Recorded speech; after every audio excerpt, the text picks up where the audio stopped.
Queen Lyrelei sat perfectly still on her crystal throne, watching the massive doors of her throne room slowly open. Her silver skin glowed softly in the starlight that streamed through the transparent walls of her palace. Today was important. Today, the humans were coming to talk about peace. For 3 long years, her people and the humans had been fighting over territory in space. Ships destroyed, lives lost, families torn apart. But maybe, just maybe, today they could find a way to end all the fighting. She straightened her shoulders and lifted her chin. As the queen of the Etherean Empire, she had to show strength. Her people needed to see that she was in control, that she could handle whatever the humans threw at them during these talks. The throne room was huge, with walls made of living crystal that showed the stars beyond.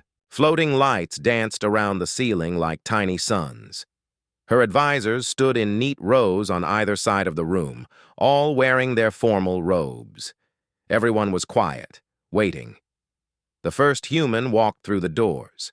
He was older, with gray hair and tired eyes. Behind him came a woman with short brown hair and a serious face. These must be the diplomats, the ones who would do the talking. Lyrelei had studied their files, knew their names and backgrounds. She was ready for them. But then another human stepped into the room, and everything changed. He was tall and wore the dark blue uniform of human security forces. His black hair was cut short, and his dark eyes scanned the room like a soldier checking for danger. He moved with confidence, like someone who had faced battle and lived to tell about it. All normal things for a guard.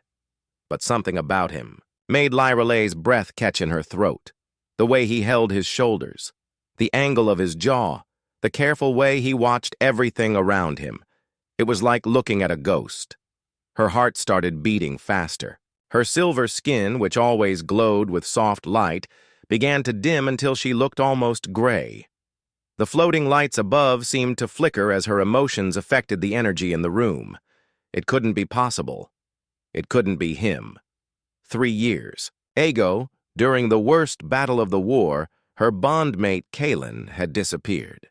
His ship had been caught in some kind of space storm that twisted time and reality. No wreckage was ever found, no signals, nothing. He was just gone, like he had never existed at all. Kalen had been everything to her, not just her partner, but her other half. In Etherean culture, when 2 people bonded, their souls became connected. They could feel each other's emotions, share thoughts, even sense each other across great distances. When Kalen disappeared, it felt like half of her soul had been ripped away. But this human guard, he moved exactly like Kalen used to move. The same protective stance, the same way of tilting his head when he was thinking, even the same habit of touching his temple. When something bothered him, the lead human diplomat started speaking, but Lyrelei barely heard the words. Her eyes kept drifting to the guard. She watched as he positioned himself by the wall, his eyes constantly moving, watching for threats that might harm his people. Just like Kalen used to do. Her advisor, Commander Zara, noticed something was wrong. The older Etherean woman stepped closer to the throne, concern written across her features.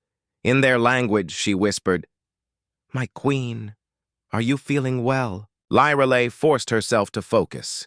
She had responsibilities. Her people needed her to be strong, to negotiate the best deal possible. She couldn't let her personal grief interfere with something this important. "I am fine," she whispered back, though her voice shook slightly. The human diplomat was talking about trade routes and shared mining rights, important things that could bring peace between their peoples. Lyrelei tried to listen, tried to respond appropriately, but her attention kept wandering.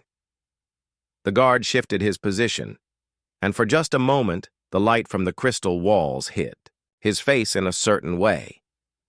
The resemblance was so strong it made her feel dizzy. She gripped the arms of her throne tighter, her knuckles turning white. Could the universe be so cruel? To show her someone who looked so much like the love she had. Lost? Or was there something more going on here? She had heard stories, old legends about souls that could cross between worlds, about love that was so strong it could survive even death. But those were just stories, weren't they? The meeting continued for another hour. Lorelei managed to say the right words, to ask the right questions, to appear like the strong leader her people needed.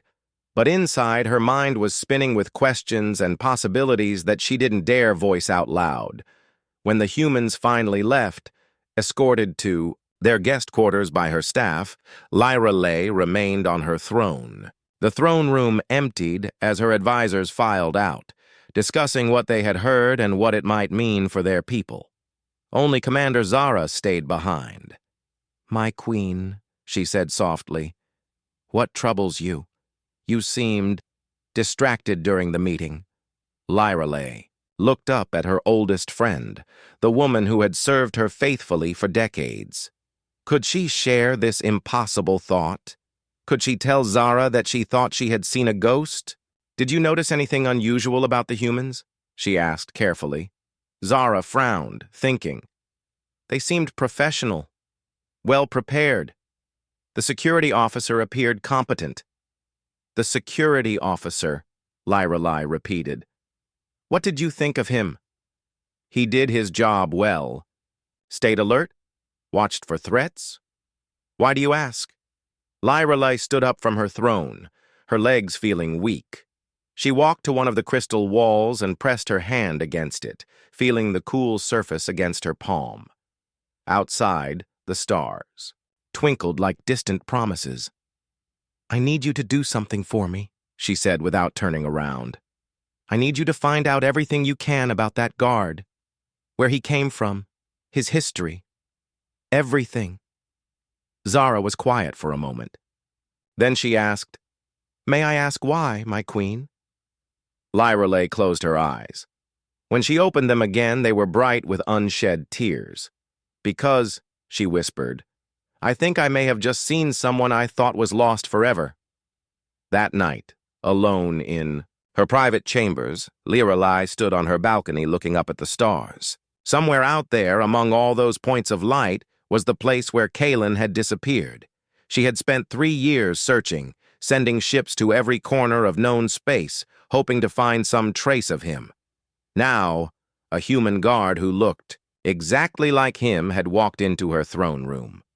A man who moved like Kalen, stood like Kalen, even had the same small scar above his left eyebrow that Kalen had gotten in training years ago.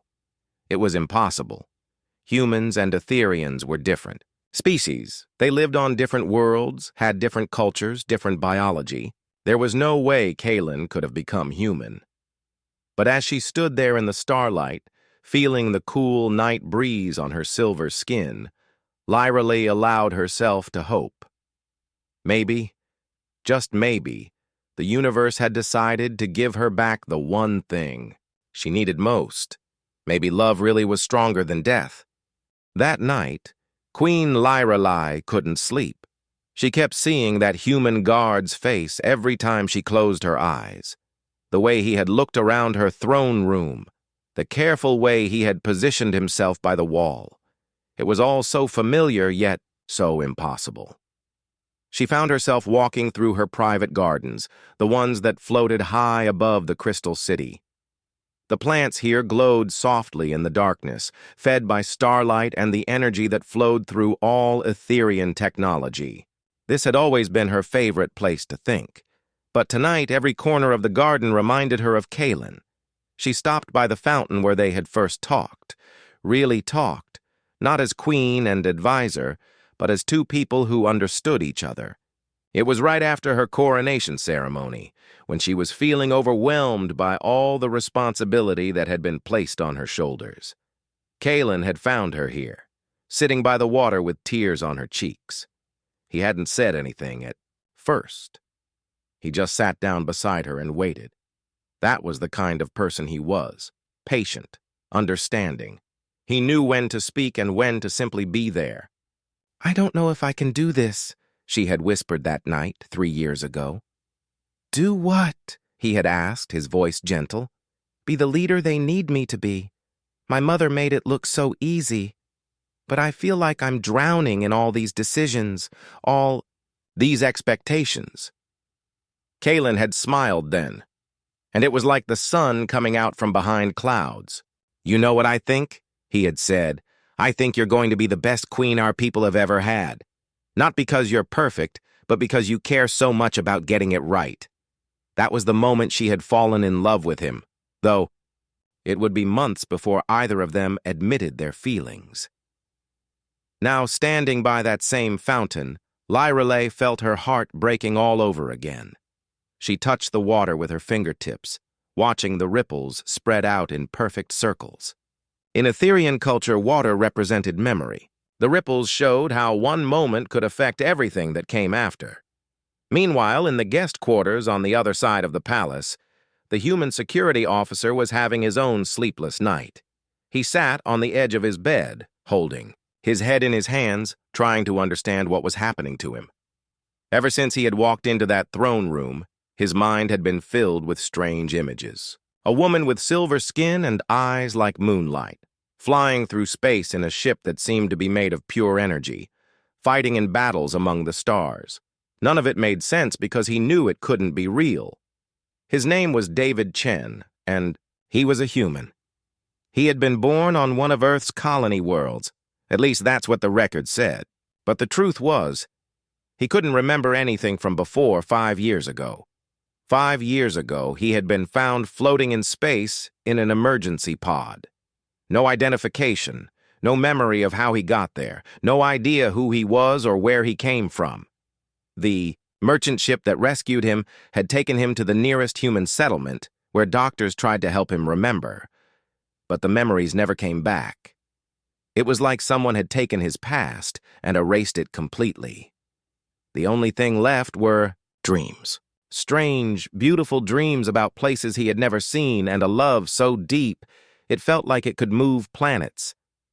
The doctors said the dreams were probably his mind trying to fill in the blanks, creating false memories to replace the real ones he had lost.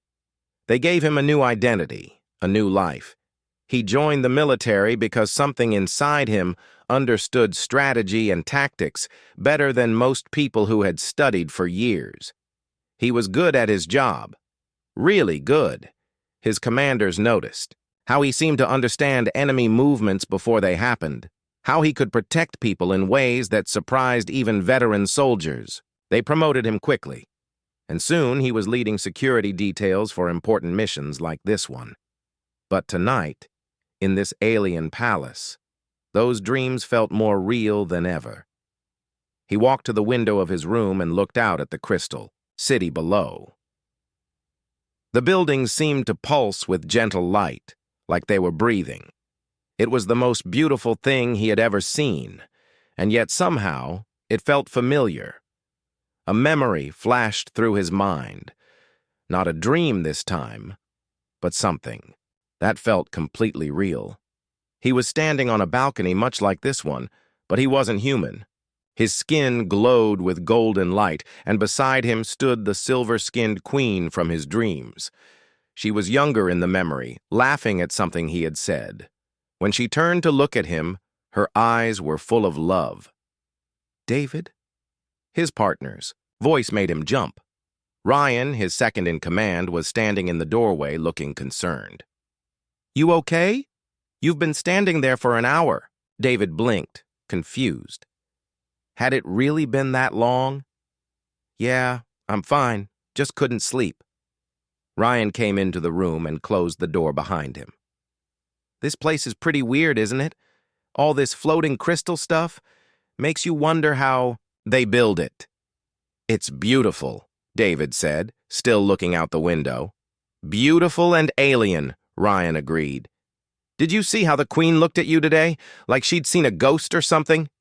David's heart started beating faster. What do you mean? I don't know, man. She kept staring at you during the meeting. Didn't seem like she was paying attention to what our diplomats were saying at all. Commander Torres noticed it too. David turned away from the window. Maybe she's just not used to humans. Maybe, Ryan said, but he didn't sound convinced. Just be careful, okay? We don't know enough about these people yet. Don't want any diplomatic incidents because their queen has a thing for human security officers. After Ryan left, David tried to sleep, but the dreams came back stronger than ever. This time, he was in a battle among the stars. Explosions lit up the darkness as ships fired at each other. He was piloting some kind of vessel that moved like it was alive, responding to his thoughts more than his hands. Beside him, through some kind of mental connection, he could feel the Queen's presence. She was safe, back on her homeworld, but she was with him somehow. Her love and support gave him strength as he fought to protect their people. Then something went wrong. His ship was caught in a swirling storm of energy that twisted space and time. He tried to escape, but the storm was too strong. The last thing he remembered was calling out to her, telling her he loved her, before everything went white. David woke up gasping, his heart pounding like he had just run a marathon. But this time, the dream didn't fade away like the others. It stayed clear and sharp in his mind, feeling more like a memory than something his imagination had created. He got up and walked to the mirror on the wall. Looking back at him was a human face with dark hair and brown eyes. But for just a moment, just for a second, he could swear he saw something else. Golden skin that glowed with its own light. Features that were similar, but somehow different. What was happening to him? Was he losing his mind? Or was there something about this place, about that silver-skinned queen, that was unlocking memories he didn't even know he had? Back in her garden, Queen Lyrelei was asking herself the same questions. Commander Zara had promised to investigate the human guard, but Lyrelei couldn't wait for official reports. She needed to know now if her heart was playing tricks on her, or if the impossible had somehow become real. She made a decision that would change everything. Tomorrow, she would find a way to meet with the human guard privately. She would look into his eyes and ask him the questions that were burning in her soul, because if there was even the smallest chance that Kalen had somehow found his way back to her, she had to know. Even if it meant risking everything she had worked for as queen, even if it meant facing heartbreak all over again, love was worth the risk. It always had been. The second day of peace talks began like the first, but Queen Lyrelei couldn't focus on anything except the human guard standing by the wall. She had barely slept, her mind spinning with questions that had no logical answers.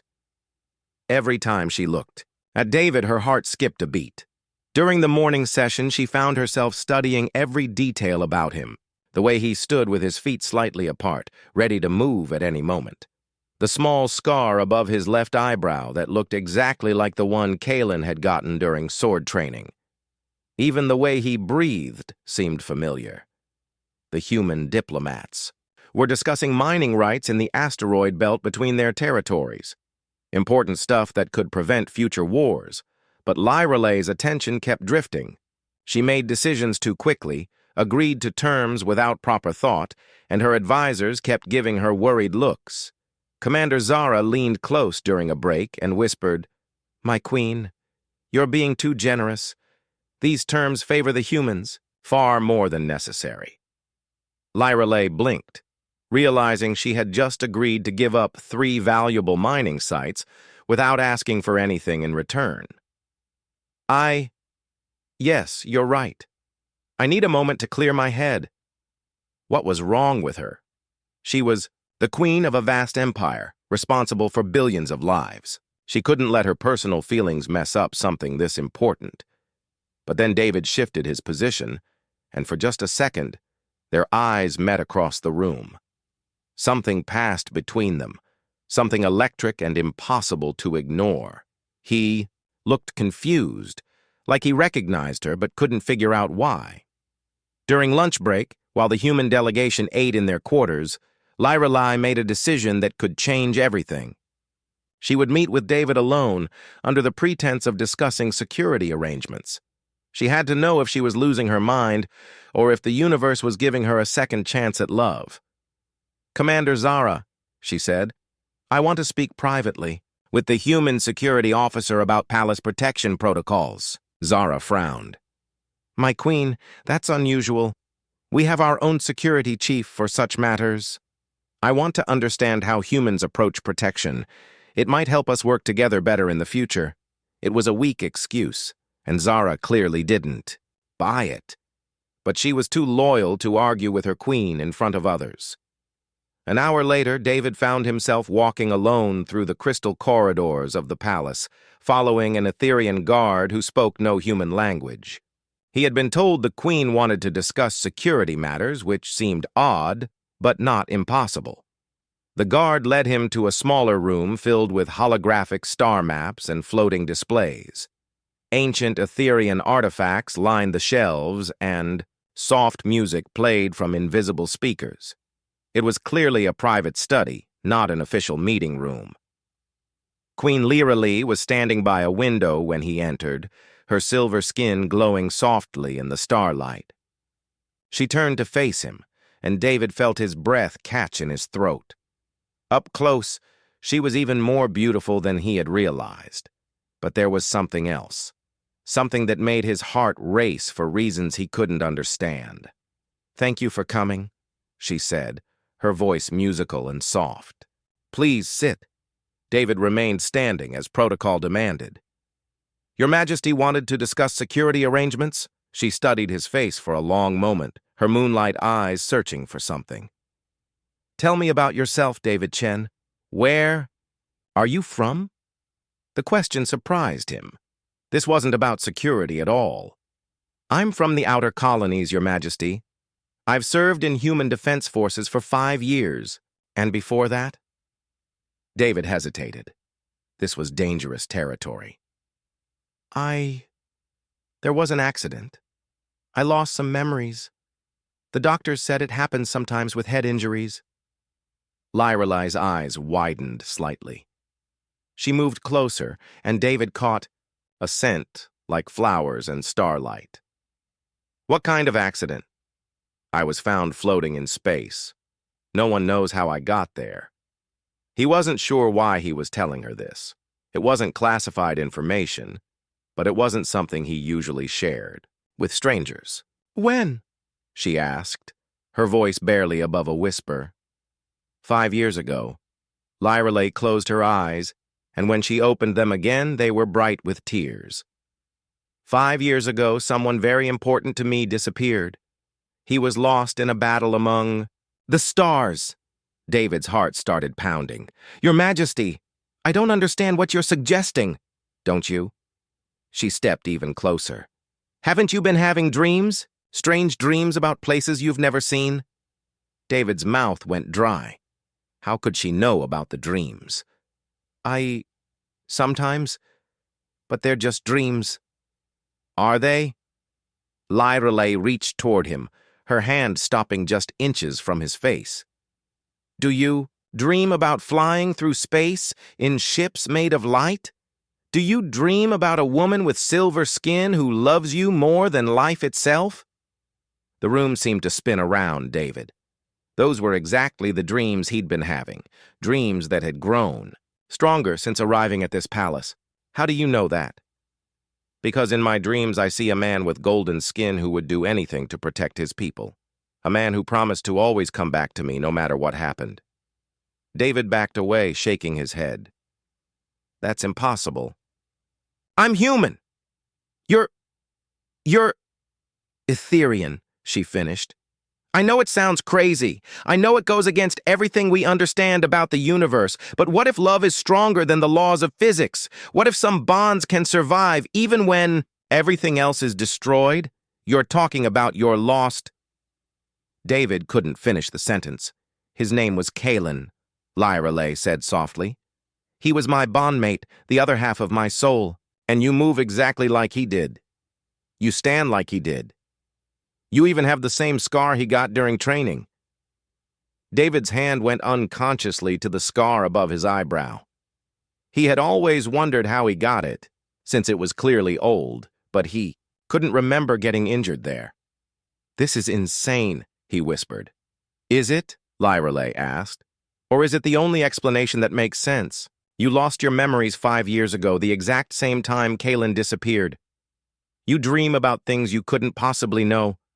And when I look at you—" She paused, tears running down her silver cheeks. "When I look at you, I see the man I love." David wanted to run. This was too much, too impossible to believe. But something deep inside him, something that felt older and stronger than his human memories, was responding to her words. "Even if that were true," he said, his voice shaking, "I'm not him anymore. I'm David Chen, a human security officer. I have a life, responsibilities, friends who depend on me." "I know," Lyreley said, "and I would never ask you to give up who you've become. But couldn't you be both? Couldn't love find a way to bridge the gap between who you were and who you are now?" Before David could answer, before he could think of all the logical reasons why this conversation was impossible, Lyreley did something that changed everything. She reached out and gently touched his hand. The moment their skin made contact, the world exploded into light and memory. David saw flashes of a life he had never lived but somehow remembered. Flying through space alongside the woman who now stood before him, laughing together in crystal gardens under alien stars, fighting side by side in battles that determined the fate of worlds and love. A love so deep and pure that it felt like it could burn through time and space itself. When the visions ended, David found himself on his knees gasping for air. Lyreley was kneeling beside him, her hand still touching his, tears streaming down her face. "Kaylin," she whispered. And for just a moment, just for a heartbeat, David knew that name was his. Not his human name, but something deeper and truer than anything he had ever known. Then reality crashed back in, the peace talks, his duty to humanity, the impossible situation they had just created. "I have to go," he said, pulling his hand away and stumbling to his feet. "Please!" Lyreley called after him as he headed for the door. "Don't run from this! Don't run from us!"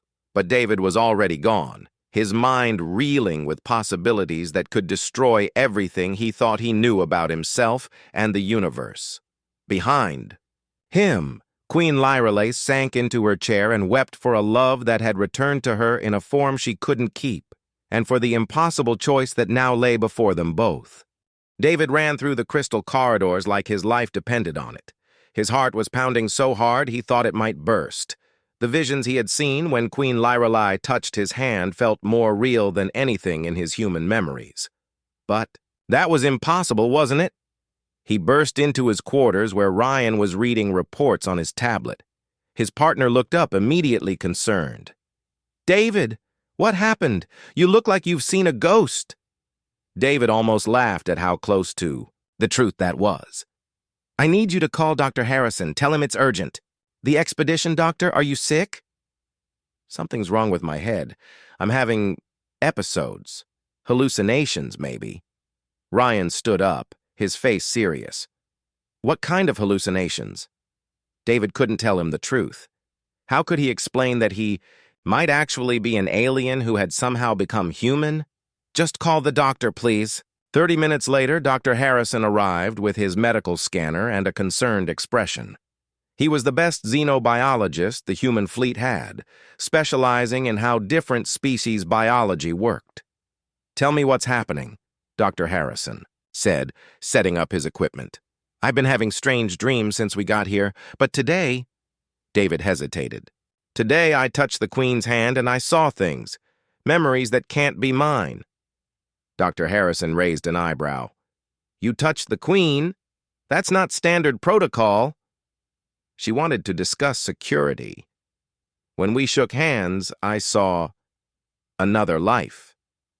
Like I was someone else entirely." The doctor ran his scanner over David's head, frowning at the readings. "That's odd. Your brain patterns are showing unusual activity. And these genetic markers—" He ran the scan again, his frown deepening. "What is it?" David asked. I need to run more tests. This might take a while. 3 hours later, Dr. Harrison sat down heavily in his chair, looking like he had seen something impossible.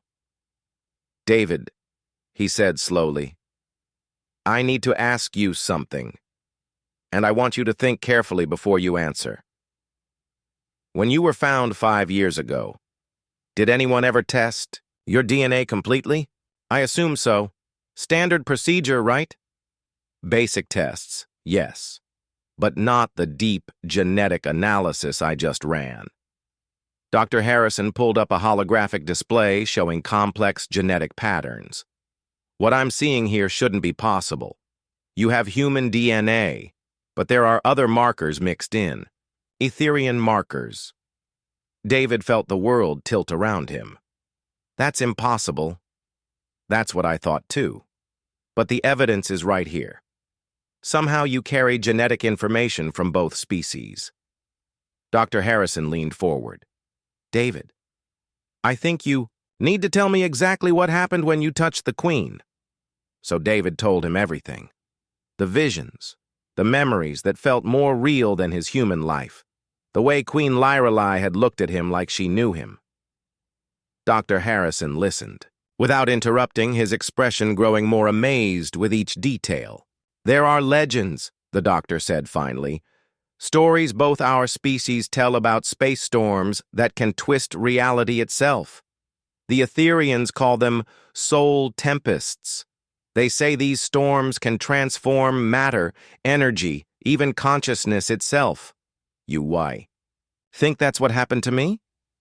I think 5 years ago, an Etherian named Kalen was caught in one of these storms. Somehow, the storm transformed him into human form and wiped his memories. But the transformation wasn't complete. Deep down, you're still him. David's legs felt weak. He sat down hard on his bed. So Queen Lyrelei was right. I really am her lost love. It appears so. But David, there's something else you need to know. The peace talks aren't going well. Some of our people think the Queen is acting strangely, making decisions that favor humans too much. And there are rumors spreading among both sides about you and her. David's blood went cold. What kind of rumors? That she's been compromised. That maybe you're some kind of Etherian spy sent to manipulate her. If these rumors reach the wrong people, it could destroy everything we've worked for. Meanwhile, Queen Lyrelei was facing her own crisis. Word of her private meeting with the human guard had spread through the palace. Her council was demanding answers, and some were questioning her fitness to rule. My queen, Commander Zara said, during an emergency council meeting, your behavior has been concerning. You've made significant concessions to the humans without consulting us. And this private meeting with their security officer, I can explain, Lyrelei began, but another council member interrupted. Can you? Because from where we sit, it looks like you've become emotionally compromised. Some are saying you've forgotten your duty to our people. Lyrelei looked around the room at faces she had known for years. These people had supported her through the darkest times after Kalen's disappearance. Now they were looking at her with suspicion and worry. There are things you don't understand, she said. Then help us understand, Zara said gently. What happened in that meeting? Lyrelei took a deep breath. These people deserved the truth, even if they wouldn't believe it. I believe the human security officer is Kalen. Silence fell over the room like a heavy blanket. Finally, one of the younger council members spoke. My queen, with respect. That's impossible. Kalen was Etherian. This man is clearly human. I know how it sounds. But when I touched his hand, we shared memories. I saw our life together through his eyes. He is Kalen, transformed somehow by the storm that took him. The council exchanged worried glances. Zara leaned forward, her voice kind but firm. My queen, grief can make us see things that aren't there. Want things that can't be true. Perhaps you should consider stepping back from these negotiations until you've had time to process. I am not having a breakdown, Lirali said, standing up. Her skin began to glow brighter as her emotions intensified. I know what I saw. I know what I felt.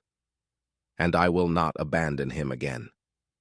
But even as she said the words, doubt crept into her heart. What if they were right?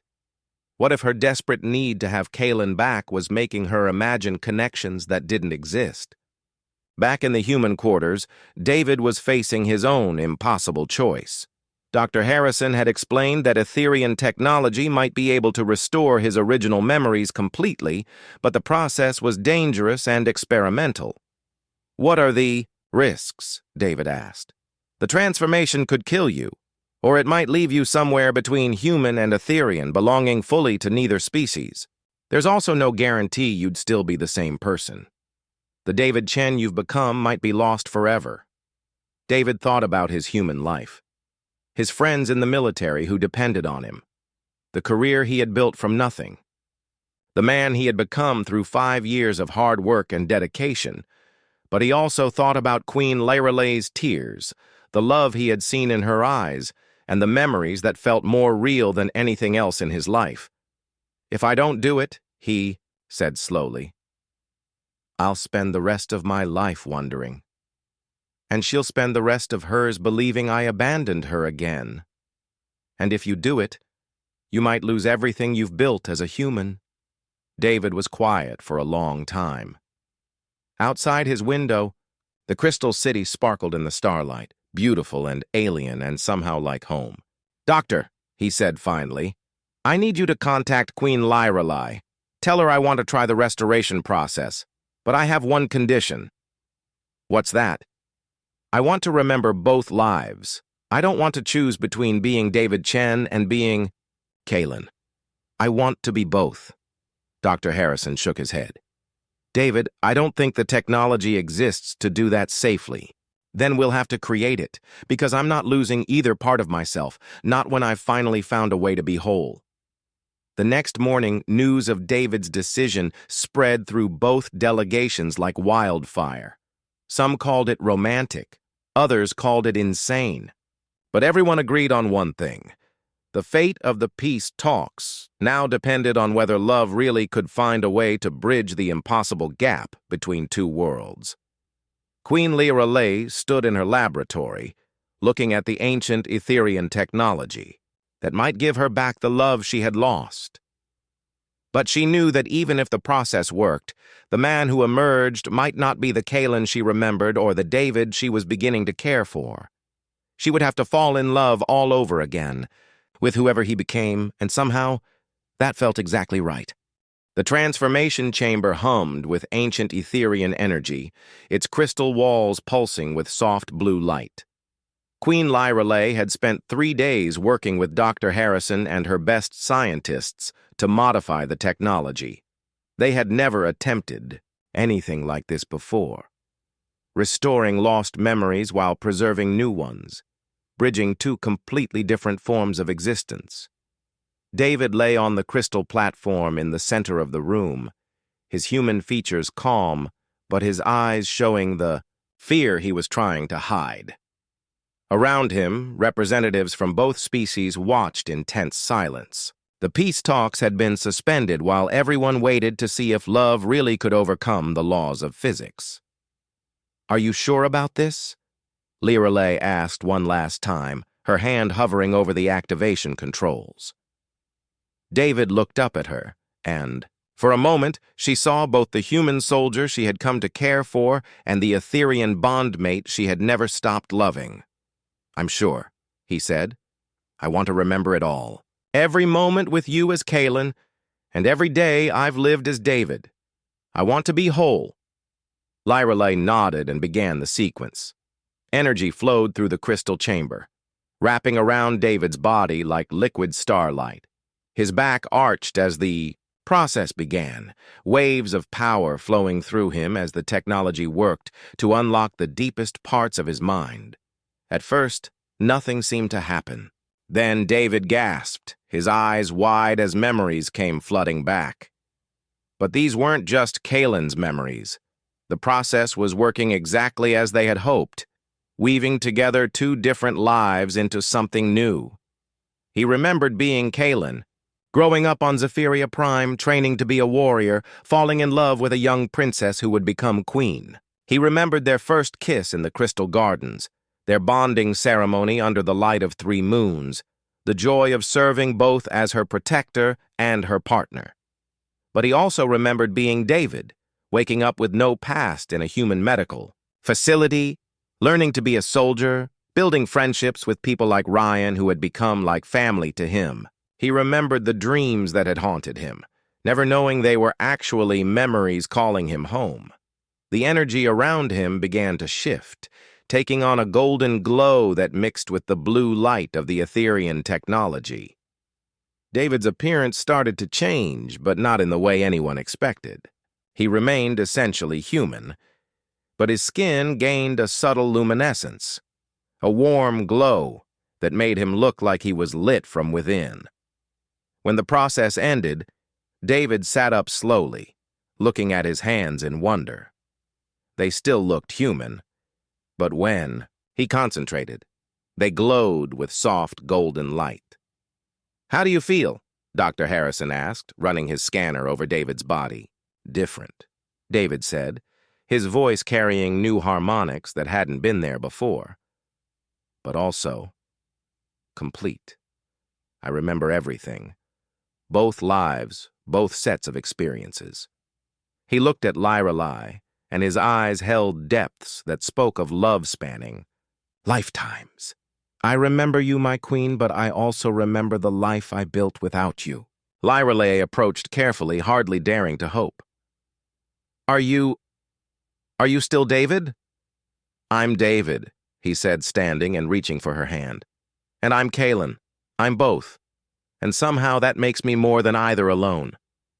When their hands touched, this time, there was no shock of recognition, no overwhelming flood of memories.